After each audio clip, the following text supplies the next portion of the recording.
Assalamualaikum warahmatullahi wabarakatuh. Kita masuk pada sesi pertanyaan. Ada pertanyaan yang masuk pada kami. Yang pertama, bagaimana Pak cara agar hidup kita itu mulia, agar hidup kita itu terhormat? Terima kasih. Wah, ini pertanyaannya singkat, padat tapi sangat berat. Saya yakin semua orang ingin hidupnya mulia. Saya yakin semua orang ingin dihormati, ingin terhormat. Sehingga berbagai cara pun dilakukan. Ada yang dia ingin terhormat dengan harta, bekerja siang malam mengumpulkan banyak harta agar menjadi orang kaya raya sehingga dihormati. Yang kedua, ada yang melalui jabatan, putra putrinya, keluarganya mengejar jabatan yang tinggi, menjadi pemimpin A, menjadi pimpinan di perusahaan B, dan jabatan-jabatan yang lain. Tujuannya agar dihormati, agar hidupnya mulia. Apakah seperti itu? Ini kita kaji secara Islam. Dalam pandangan Islam, orang itu bisa mulia, bisa dihormati, bisa terhormat, baik di mata sesama maupun di mata Allah, itu bukan dengan harta maupun dengan jabatan. Namun bukan berarti harta dan jabatan tidak bisa mengantarkan kemuliaan.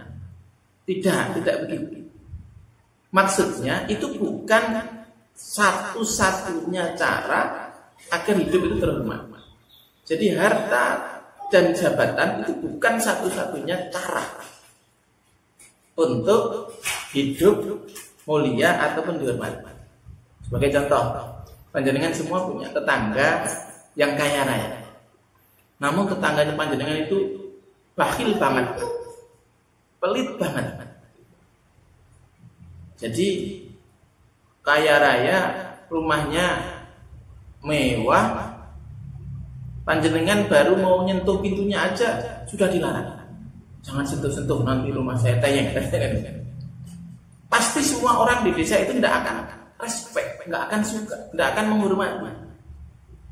Meskipun dia kaya raya, artinya kekayaan tidak menjadi jaminan orang dihormati. Nah, orang kaya tapi pelit kan tidak akan dihormati. Yang kedua, jabatan belum tentu menjadi sebab orang dihormati. Misalnya ada seorang pejabat ini diktator, keras. Ya. Ketika ada orang tidak salah aja dihukum, pasti semua orang akan mendoakan jelek pada pejabat tersebut. Sehingga kesimpulannya adalah jabatan dan harta tidak menjadi jaminan seseorang untuk dihormati. Lalu apa? Di dalam Islam ada 3 sikap yang apabila kita bisa melakukan ini, maka hidup kita akan dihormati, akan terhormat, akan mulia, baik di mata sesama maupun di mata Allah. Yang pertama, mujahadatun nafs, pengendalian diri. Ini penting ya. Kalau kalian panjenengan semua ingin dihormati, terhormat, kendalikan diri. Kendalikan emosinya, ya, di-manage, diatur. Tidak mudah marah, tidak mudah tersinggung, tidak mudah menyalahkan orang lain, dan tidak melakukan hal-hal yang dilarang. Jadi semua ingin kaya, tapi jangan melakukan dengan cara-cara yang terlarang. Korupsi, nepotisme, nah ini tidak menjadi terhormat, malah dibenci oleh masyarakat. pengen keempat, kalau itu keinginannya adalah jelek. Itu namanya mujahadatul nafas, kendalikan diri. Yang kedua adalah husnudzon, selalu berprasangka baik kepada siapapun, ya, dengan tetangga, dengan teman. Positive thinking, ya. Apapun yang dilakukan husnudzon aja. Jangan sampai berpikir yang buruk. Sehingga kalau kita bisa seperti itu, maka kita akan punya banyak teman, disenangi orang banyak. Karena kita selalu berhusnudzon. Sebaliknya kalau kita suudzon terus, berpikir negatif, orang itu akan benci, malas berteman, malas bergaul. Wah, itu pikirannya negatif terus.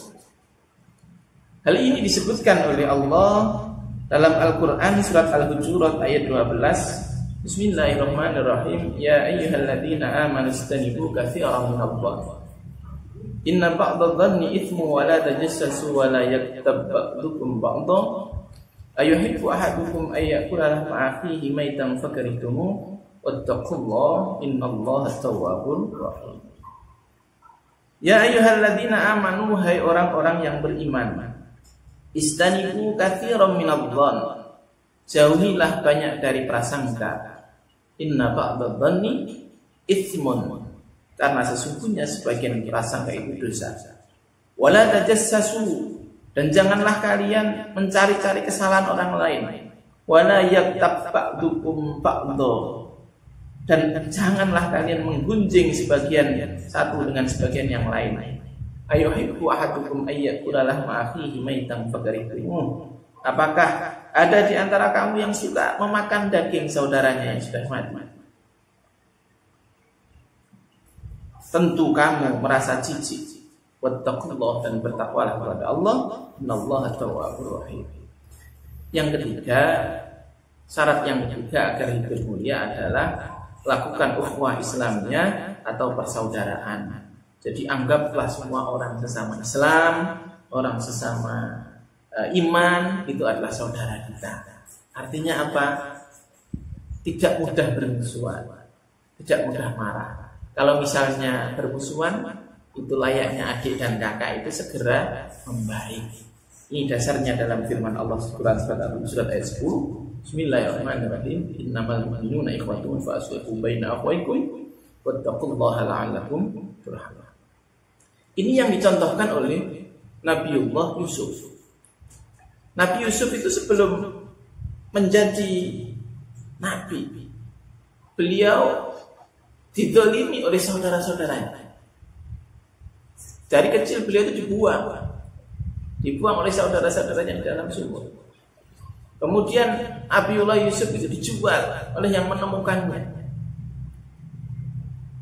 Sampai kepada akhirnya Nabiullah Yusuf ini, singkat cerita, kemudian beliau diangkat menjadi menteri, menjadi pejabat di kerajaan yang membelinya saat itu.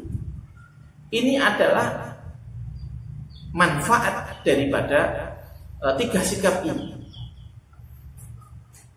Jadi kalau ingin hidup mulia, satu, lakukan mujahadatun nafs. Nabi Yusuf ini mengendalikan diri. Ketika Nabi Yusuf ini sudah menjadi orang sukses, beliau tidak membalas perilaku saudara-saudaranya ini, dikendalikan. Yang kedua, beliau selalu husnudzon, ya. Beliau tidak berpikir buruk kalau saudaranya itu iri dan sebagainya. Yang terakhir, beliau tetap ingat bahwasanya meskipun beliau telah dizalimi oleh saudaranya adalah tetap saudara. Sekali saudara tetap saudara, sehingga tidak ada istilah pembalasan. Kesimpulannya, jika panjenengan semua ingin hidup mulia, terhormat, lakukan 3 hal. 1, mujahadatun nafas, kendalikan diri. Kendalikan diri untuk melakukan hal-hal yang terlarang, yang dilarang agama maupun masyarakat. Yang kedua adalah selalu berpikir positif, husnudzon, positive thinking kepada siapapun, kepada keluarga, kepada teman, bahkan kepada Allah Subhanahu wa taala. Yang terakhir adalah lakukan ukhuwah Islamnya, menerapkan persaudaraan kepada siapapun, menerapkan ukhuwah Islamnya. Demikian, semoga kita semua menjadi orang-orang yang terhormat baik di mata sesama maupun di mata Allah. Amin ya rabbal alamin. Assalamualaikum warahmatullahi wabarakatuh.